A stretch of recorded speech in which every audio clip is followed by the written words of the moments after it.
उर्दू को हम रोज जहां से मिटा देंगे, उर्दू को हम रोज जहां से मिटा देंगे, ये बात भी साहब ने उर्दू में कही है। यानी कि साहब ने उर्दू को खत्म करने की बात भी उर्दू में ही कही हुई है। आजकल सोशल मीडिया पर उर्दू लैंग्वेज को हटाने की बात की जा रही है। उर्दू केवल मुसलमानों का ही लैंग्वेज नहीं है, बल्कि ये पूरे हिंदुस्तानियों का लैंग्वेज है। उर्दू लैंग्वेज सिर्फ इंडिया और पाकिस्तान में ही नहीं, बल्कि पूरे दुनिया में बोली जाती है। जैसे middle east, UK and USA और भी बहुत सारे कंट्री में उर्दू बोली जाती है। ये लैंग्वेज ग्लोबल आइडेंटिटी बन चुकी है। इंडिया में 3000 से अधिक उर्दू प्रकाशन है। यूनेस्को ने भी उर्दू लैंग्वेज की लिटरेचर को वर्ल्ड हेरिटेज का हिस्सा माना है। इतनी पावरफुल और ब्यूटीफुल लैंग्वेज को हटाने की बात करना इग्नोरेंस नहीं तो और क्या है। डब्ल्यू एकेडमी में आपका स्वागत है। आज हम बात करने वाले उर्दू लैंग्वेज के बारे में।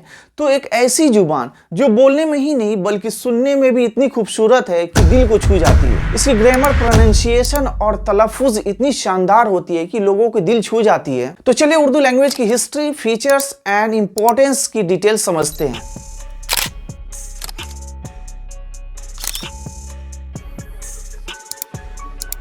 तो सबसे पहले समझना ये जरूरी है कि उर्दू एक जुबान ही नहीं बल्कि एक कल्चर, तहजीब एंड अदब का निशान है। उर्दू को मोहब्बत का जुबान भी कहा जाता है क्योंकि इसकी लहजा इतनी नर्म और शायराना है कि ये दिल को सीधा छू जाती है। उर्दू नाम का इस्तेमाल पहली बार कवि गुलाम हमदानी मुशाफी ने 1780 ईस्वी के आसपास हिंदुस्तानी लैंग्वेज के लिए किया गया था। और उर्दू लैंग्वेज 12वीं सेंचुरी से है। जब मुस्लिम इन्वेडर्स भारत आए तो पर्शियन, अरबिक और तुर्किश जुबान का असर लोकल हिंदी और संस्कृत पर पड़ा। इन्हीं जुबान का मेल उर्दू को जन्म देता है। उर्दू का मतलब ही लश्कर यानी कि आर्मी, क्योंकि ये जुबान लश्करों में बोलने से शुरू हुई थी।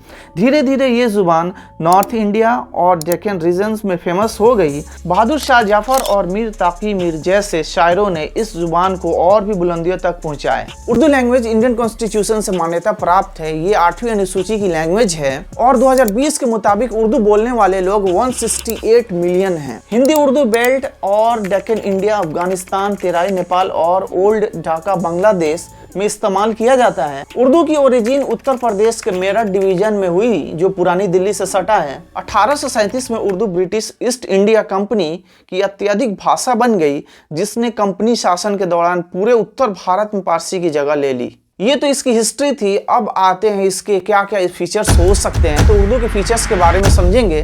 तो पहला, script, vocabulary, pronunciation and literature. तो इसके 4 स्टेप हैं। उर्दू को अरबिक में भी लिखा जाता है। इसके खास अपने अल्फ़ाबेट होते हैं और ये राइट साइड से लिखा जाता है। उर्दू लिटरेचर दुनिया भर में फेमस है। जैसे मिर्ज़ा गालिब, अल्लामा इकबाल, फैज़ अहमद जैसे अफसाना जुबान का हिस्सा है। अब आते हैं इसके इंपॉर्टेंस के बारे में। तो culture influence, poetry and communication. Culture influence में तहजीब, अदब और जज्बात, तो ये 3 स्टेप इसमें शामिल है।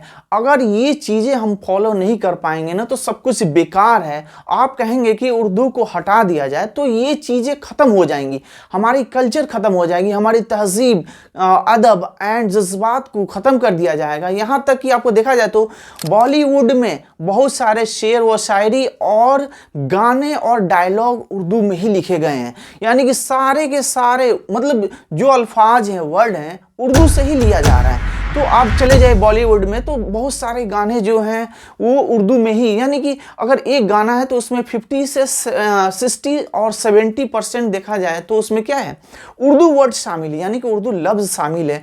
और क्या है, फिर हिंदी शामिल है, उसके बाद से इंग्लिश है, कुछ संस्कृत है।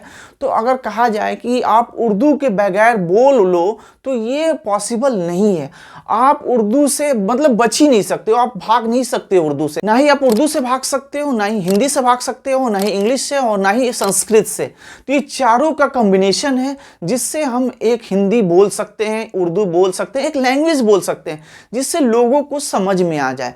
तो अपने इंडिया में, भारत में, हिंदुस्तान में ये लैंग्वेज बोला जाता है जिससे लोगों को आसानी से समझ में आ जाता है। आप कहोगे कि मैं केवल हिंदी ही बोलूँगा तो लोग नहीं समझ पाएंगे।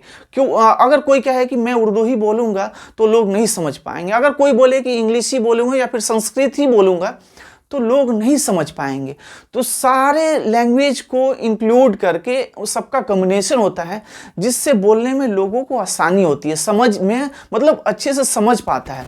अगर कहा जाए कि आप उर्दू को छोड़ दो भाई, हटा दो, मैं हिंदी ही बोल लूँगा, तो ये पॉसिबल नहीं है, कोई बोल ही नहीं पाएगा।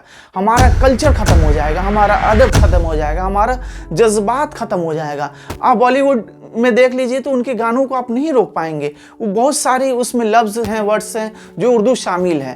तो बहुत सारी बुक हैं, जैसे हिंदी है तो हिंदी में भी बहुत सारा ऐसा वर्ड है जो उर्दू है, जैसे शामिल हो गया। अभी मैं जो वीडियो बना रहा हूँ इसमें बहुत सारे उर्दू अल्फाज हैं, यानी कि वर्ड हैं, जिसमें हम मतलब लोगों को समझाने के लिए ये चीज़ें बोली जाती है। तो ऐसा नहीं है कि मैं उर्दू से बच सकता हूँ या फिर मैं हिंदी से बच जाऊँगा या फिर संस्कृत से या फिर इंग्लिश से। तो सभी भाषा आप बोलते हैं। अगर कहा जाए कि एक लैंग्वेज को हटा दिया जाए तो ये पॉसिबल नहीं है। ये एक पॉलिटिकल बात होती है, लेकिन लोग इसको मतलब अपने दिमागों में ले लेते हैं, लेकिन ऐसा नहीं है। ये तो मतलब ये किसी धार्मिक लैंग्वेज नहीं है, ये किसी एक धर्म का लैंग्वेज नहीं है, ये पूरे धर्मों का लैंग्वेज है। सभी लोग, हिंदू, मुस्लिम, सिख, ईसाई, सारे के सारे लोग, पूरे वर्ल्ड के लोग इसको बोल सकते हैं, जिससे लोगों को आसानी हो, कोई काम में आसानी हो, सुनने में आसानी हो, समझने में आसानी हो, कोई काम करने में आसानी हो। इसीलिए लैंग्वेज को बनाया जाता है, ना कि धार्मिक चीज़ों के लिए लैंग्वेज को बनाया जाता है। तो सारी लैंग्वेज अपने अपने जगह पे सही है और सबको सपोर्ट करना चाहिए और सभी को सीखना चाहिए। CIA के अनुसार Ethnologue and the world fact book के 2022 के अनुमान के अनुसार उर्दू दुनिया में 10वीं सबसे अधिक बोले जाने वाली लैंग्वेज है। टोटल 230 मिलियन स्पीकर्स हैं। उर्दू हिंदी मिलती जुलती लैंग्वेज है, इससे आप भाग नहीं सकते हो। हिंदी देवनागरी स्क्रिप्ट यूज करती है और संस्कृत यूज करती है, जबकि Urdu Arabic Persian script use करती है। जो लोग उर्दू को मिटाने की बात करते हैं उनसे एक सवाल, क्या आप मोहब्बत को मिटा सकते हो, अदब को मिटा सकते हो, जज्बात को मिटा सकते हो, जो सिर्फ उर्दू लैंग्वेज में बयान हो सकती है? तो बहुत से ऐसे स्पीच हैं जो क्या किया जाता है, एक शेर पढ़ी जाती है। जैसे पार्लियामेंट में क्या होता है कि एक शेर पढ़ा जाता है, उसके बाद से अपना स्पीच रखा जाता है, अपनी बातों को रखा जाता है। तो कहा जाए कि मतलब आप उर्दू से बच सकते हो या फिर भाग सकते हो, तो ये पॉसिबल नहीं है, आप बच ही नहीं सकते हो। तो एक पार्लियामेंट में क्या होता है कि एक शेर व शायरी किया जाता है, उसके बाद से क्या होता है अपनी स्पीच, यानी कि जो बोला जाता है, जिस टॉपिक पे बात किया जाता है, उसके बाद से वो शुरू करते हैं। तो आप कहोगे कि एक MP को ये चीज़ें नहीं करना चाहिए, तो सारे MP लगभग अप्रॉक्स बहुत सारे नेता और लीडर्स हमारे क्या होते हैं, शेर व शायरी की दुनिया में हैं। वो क्या करते हैं, एक शेर पढ़ते हैं, उसके बाद से अपनी बातों को पार्लियामेंट में रखते हैं। तो अगर कहा जाए कि इन चीज़ों को बंद किया जाए या फिर हटा दिया जाए तो ये पॉसिबल नहीं है। एक पॉलिटिकल ये क्या होता है, बाइट होती है, लेकिन कोई बड़ी बात नहीं है। तो हमें इन चीज़ों पे सोशल मीडिया पे तरह तरह की पोस्टें नहीं करनी चाहिए कि इन लैंग्वेज को बंद कर दिया जाए या फिर इसको हटा देनी चाहिए। तो ये एक इख्तलाफ वाली बातें होती है। तो हमें सभी धर्मों को मिलजुल करके रहना चाहिए और सभी भाषाओं को बोलना है। हमें ये नहीं है कि किसी एक धर्म का ही भाषा है, सभी लैंग्वेज को हमें बोलना है एंड सीखना है। ये नहीं कि कोई चीज़ को, लैंग्वेज को सीख लेना, ये नहीं है कि मतलब हम एक धर्म के लैंग्वेज को सीख ले। हमें धर्म पे ज़्यादा फोकस नहीं करना है कि हम इस धर्म के हैं या फिर उस धर्म के हैं या फलाने धर्म के। हमें धर्म पे, रिलीजियस पे नहीं जाना है। हमें एक इंसान बन के रहना है, हमें एक इंसानियत फॉलो करना है, ना कि मतलब क्या मतलब कोई एजुकेशन कर रहा है, कोई नॉलेज ले रहा है तो उसमें क्या दिक्कतें हो सकती है, वो ऐसा दिक्कत हो ही नहीं सकता है। तो हमें इन चीज़ों से प्रॉब्लम नहीं होनी चाहिए। हमें तो आपस में मिलजुल के रहना चाहिए, सभी लोगों को मिलजुल करके रहना चाहिए। सभी लैंग्वेज की मतलब क्या करनी चाहिए, इज्जत करनी चाहिए, इज्जत व एहतराम करना चाहिए और उसको सीखना चाहिए। तो ये नहीं है कि एक धर्म का हो या फिर दूसरे धर्म का हो, तो ऐसा नहीं होना चाहिए। सभी धर्म के लिए ये लैंग्वेज मतलब लागू है। अपने इंडियन कॉन्स्टिट्यूशन में इसको क्या किया गया है, मान्यता प्राप्त है। तो हमें किस चीज़ की दिक्कत हो सकती है, कोई चीज़ की दिक्कत नहीं हो सकती है। तो ये रही मतलब उर्दू लैंग्वेज की डिटेल्स।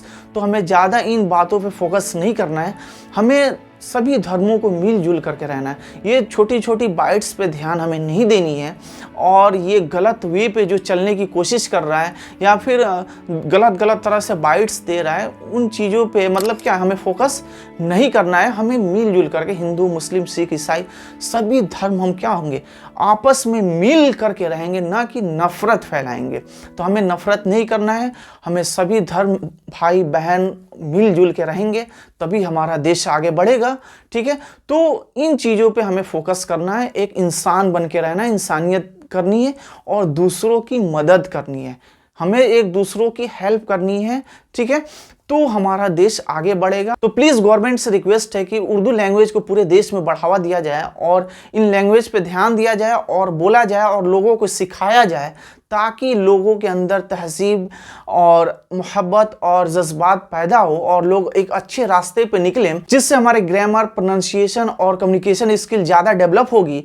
तो अगर ये चीज़ें हम सीखेंगे और दूसरों को सिखाएंगे तो हमारी तलफ़ुज़ यानी कि बहुत ही बेहतर होगी, बोलने का जो तरीका होगा, कौन सा वर्ड कैसे बोलेंगे, कौन सा आवाज़ कैसे निकलेगी, तो ये चीज़ें हमें आसानी होगी और बोलने में हमारी कम्युनिकेशन स्किल ज़्यादा डेवलप होगी। तो प्लीज़ हमारे गवर्नमेंट से रिक्वेस्ट है कि इन चीज़ों पे फोकस किया जाए, जिससे हम मतलब डेवलप होंगे, हमारा देश डेवलप होगा। तो प्लीज़ आपसे रिक्वेस्ट है कि इन चीज़ों पे फोकस किया जाए। फिर मिलते हैं नेक्स्ट वीडियो में। Okay bye, thank you and salute you.